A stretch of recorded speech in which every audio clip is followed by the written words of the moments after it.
What is up, my Pika crew? This is the ThePikaWu and welcome to another black and white Wi-Fi battle. This one's against a guy called Raymond. Now before we start the match, please be sure to check out his channel. He does a lot of Pokemon Wi-Fi battles. He has a Pokemon Yellow playthrough and some Pokepart content. He also has pretty much a variety of Pokemon content on his channel, so please give him the support and check out his channel. A link will be in the description below. He's really close to 1,000 subscribers, so let's get him to that number. So this battle was actually for his upcoming 1,000 subscriber special, and I want to see him post his side of the match really soon, so let's help him get to that number, 1,000. Oh, just a random side note, I get a lot of Skype, Facebook, and YouTube messages about battling me or doing some subscriber specials with other people. If I don't respond, don't be discouraged. Just because I don't respond, it doesn't mean I'm ignoring you or I'm rejecting you. I just don't really have much time to be on YouTube or make videos or do battles. I haven't even touched my DS in pretty much in a long time. Recently I've gotten more time, but the last two battles uploaded, for example, they were battles from February and March. So if you keep trying to contact me, given the right moment, you may get a match from me. That's actually how my opponent got a battle. He just randomly asked, and I logged on right when he asked, so it ended up working out for him. So be sure to message me. Don't be discouraged to message me on Skype and on Facebook and stuff like that. I may just respond. Now, looking at the team preview and looking at my opponent's team, he's got a pretty standard Hail team. Now, one thing that I see is a glaring fighting weakness, so I really want to take advantage of my Hitmontop because it hits 4 out of his 6 Pokemon with super effective damage. Now, Hail is very dangerous because of the Blizzard spam strategy, basically spamming Blizzard, and it's very dangerous because it hits pretty much my whole team for neutral damage, except for my Rotom. Now, one thing that I see that's a problem for me is that if my Spiritomb dies early, then Alakazam becomes a huge threat, and it hits pretty much super effective damage against all my Pokemon. If Umbreon dies early, then Blizzard spamming can be a huge problem, especially because my Rotom is offensive and not defensive. It can't really take Blizzards even with the resist. So I know Umbreon can take pretty much any hit because it's specially defensive, it's really bulky. But if it dies, then I do have a problem. So overall, I should be able to deal with this Hail team, but it can cause a lot of trouble. So I hope you guys enjoyed this battle, and it was really fun, and it came down to the wire, so enjoy. So my opponent's going to lead off with an Abomasnow just to set up the permanent Hail first turn, as I'm going to lead off with the Hitmontop predicting this, and this puts me at a really good situation because I'm 99% sure he is going to switch out. As long as he's not like a really weird set, like a Focus Sash set, I should be able to threaten him out and actually predict to switch into the Frostlass. I predict to switch into Frostlass because it's the only Pokemon that's immune to fighting. I'm going to go ahead and go for the Foresight, and now my next close combat should deal super effective damage, and this is really nice because nothing in this team wants to take a close combat now. He does have another resist, and that's Alakazam, but Alakazam doesn't really have the greatest defenses, so it's not going to take it well at all. He ends up just going for the Destiny Bond, trying to take down my Hitmontop early on, but it ends up failing because he actually has the Focus Sash, so he actually lives the hit. And this is really good for me for a couple of reasons. One, I see that he actually has Destiny Bond now, and two, I'm pretty sure he's more of a Spiker set because it's probably one of those suicide Spikers. Now that I see that he has the Destiny Bond, I don't want to lose my Hitmontop, so what I'm going to do is actually bring in my Ferrothorn, because I'm pretty sure the only 2 attacks he has is Ice Beam and Shadow Ball, and if he does want to go for the Destiny Bond, I do have Leech Seed, so I can take him down with passive damage. Turns out he carries the Hidden Power Fire, which caught me off guard because it's going to be a solid 3-hit KO, which means I won't be able to get 3 layers of spikes up if he continuously goes for the Hidden Power Fire.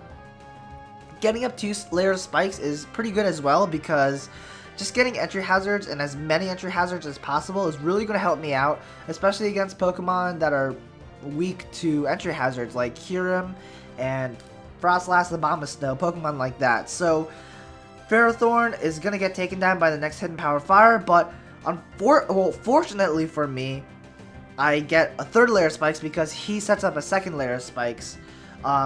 That's not too big of a deal. That just means that rapid spinning is a really big priority for my team now, and I should be able to rapid spin easily once this once this Frostlass has died, and so he's taking down my Ferrothorn. That's totally fine. Now I can just bring in my Choice Scarf Rotom. I can go for the Volt Switch without having to worry about him Destiny Bonding because I can outspeed him and take him out. And now his Frostlass is down. So his only Ghost is gone. I can Rapid Spin freely. I'm going to go ahead and bring in my Umbreon here. And although I do get that switch disadvantage because he can bring in a counter, he really has nothing that can 1-hit KO my Umbreon. So I should be fine. He actually brings in the Mamoswine, so the superpower is very obvious. Although I can live it, I really can't recover that much because he has the Hail Up. My Moonlight only recovers a fourth of my health instead of a half of my health. So I'm actually going to bring in my Defensive Wall, my Hitmontop instead. I know I can take the hit, especially after the Intimidate. And this puts me at a very good situation now because with his minus attack and minus defense, he really doesn't want to stay in. Plus, he has nothing to take a close combat on his team. So I'm going to go ahead and take advantage of this. Knowing that he's probably going to switch out, I'm going to, before go for the close combat, I'm going to go ahead and go for the Rapid Spin because I feel like getting rid of the hazards earlier on is more important than actually going for the close combat. And it works out great because he actually decides to bring in the Abomasnow initially for death fodder. And this is great because I can Rapid Spin and then I can outspeed and take him down with a close combat. So his Abomasnow is going to get taken down and this is really good for me. So he has a couple of options here. He can bring in his Alakazam. He can also bring in his Kyurem. He actually brings in his Kyurem here, which is really scary because he can either go for the Blizzard or the Draco Meteor. Both are going to hurt very badly. And I don't want to lose my Umbreon early on, so I'm just going to go ahead and fodder off my Rhyperior. The main reason why I fodder off my Rhyperior instead of bringing in my Umbreon is because I don't know if it's a Choice Spec set or a Choice Scarf set. I know I should be able to live like 2 hits with my Umbreon, especially after hazards are gone from a Choice Scarf set, but I just don't want to risk it. So he ends up getting a critical hit there, so I still don't know what kind of set he is, but I know that because he's at -2, even if he's a Choice Spec set, it shouldn't be dealing too much against my Umbreon. So I'm going to go ahead and bring my Umbreon, actually lure in his Heatran, because Heatran's really the only thing that wants to take a foul play or anything that walls my Umbreon. And this is really good because now that I bring in my Rotom, he has nothing to take a Hydro Pump as well. Well, he does have the Kyurem, but after the hazards are up and after hazard damage, I should be able to hit KO him with the Hydro Pump. Unfortunately for me, I actually missed my Hydro Pump against his Heatran, and he has the Hidden Power Grass, and he's going to take down my Rotom, which is really crucial because the Rotom really could have caused a lot of damage against my opponent's team, but unfortunately I missed, so I have to change up my plans. I'm going to decide to try to wall the Heatran a little more with the Umbreon and decide to try to shuffle his team around with the Yawn. So what Yawn does is it makes the opponent's Pokemon drowsy, and then if they don't want that Pokemon falling asleep just yet, then they would be forced to switch out and therefore rack up a lot of entry hazard damage. So it's kind of like an alternative to Roar, since Umbreon doesn't really learn Roar, and it can also at the same time put another Pokemon to sleep. So it's really nice to have on an Umbreon. In this case, he actually lets his Kyurem fall asleep. That's totally fine with me. That means I can't use Roar, or I can't use Yawn anymore because of the sleep clause. And instead, I'm just going to heal up as he switches into his Heatran. And this Heatran is definitely an offensive set because Hidden Power Grass is a very good signal that tells me that he's offensive. And looking at the damage output of the Hidden Power Grass against the Rotom, I am pretty sure that it is a Choice Specs set, and I really have nothing to take a Choice Specs Overheat. This Umbreon can take one, but it's going to die next turn. I'm going to decide to fodder off my Umbreon here instead of bringing in another Pokemon like my Hitmontop or Spiritomb. The main reason why is because I value the other 2 Pokemon more than this Umbreon at this point, because both his Mamoswine and his Alakazam threaten out my Umbreon to a certain degree. So my Umbreon's going to get taken down, but not really in vain because this Heatran is going to be at -4 special attack after the Overheat drops.